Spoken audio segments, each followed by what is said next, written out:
বন্ধু মারুপ না? তাই তো মারুপেই তো।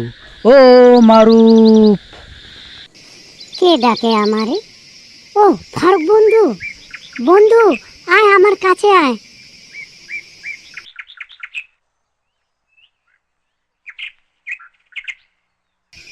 বন্ধু ফারুক, তুই ভালো আছস?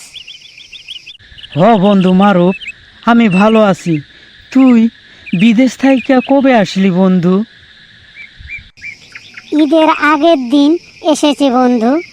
আইসাই ঘুরতে আইসাই তো তোর দেখা পাইলাম। আমার মনে কি শান্তিটাই লাগতেছে না বন্ধু। বন্ধু তোরে দেখা আমার অনেক ভালো লাগতেছে বন্ধু।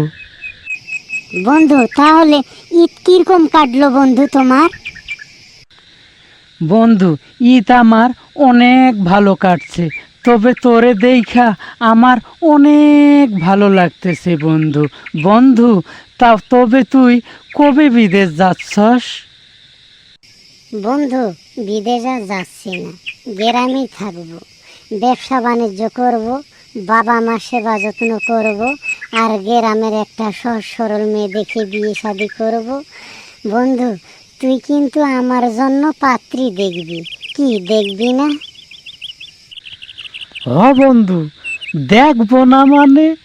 আমার বন্ধু বিয়ে করব আর আমি বন্ধুর লাগা পাত্রী দেখবো না? এটা আবার কোনো হলো না বন্ধু? আমি কালকেই তোমার জন্য পাত্রী দেখতেছি। আচ্ছা বন্ধু, তাহলে যা, আমার ফোন দিস। ঠিক আছে বন্ধু, তাহলে আমি যাচ্ছি, তোমারে ফোন দিব।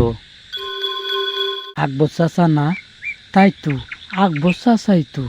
আকবর চাচার একটা মেয়ে আছে, লাভলি নাম। মেয়েটা তো অনেক সুন্দর। চাচার সঙ্গে কথা বলতে হবে। যাই, চাচার কাছে যাই। চাচা আসসালামু আলাইকুম। চাচা ভালো আছেন? ওয়ালাইকুম আসসালাম। বাবা ভালো আছো? ভালো আছি চাচা। চাচা আপনার একটা মেয়ে আছে না, নাম তার লাভলি? চাচা লাভলির কি বিয়ে দিছেন? না বাবা, দেই নাই, তবে একটা ভালো ছেলে পাইলে মেয়ের বিয়ে দিব। চাচা ভালো একটা ছেলে আমার হাতে আছে চাচা, তাইলে আমি আজকে যাই, কালকে ছেলে আর মিষ্টি লইয়া আপনার বাসা আমু, আপনি বাসায় থাকবেন। তাইলে যাই চাচা।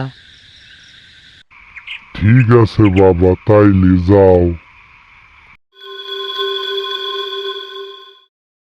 বন্ধু ভালো একটা মেয়ের খোঁজ পাইছি বন্ধু। তাইলে কালকে সকাল 10টার দিকে আমার বাসায় চলে আসবি। এইখান থাইকাই আমরা মেয়ের বাড়ি রওনা দিব। তবে চলে আসতেছিস তো? আয়।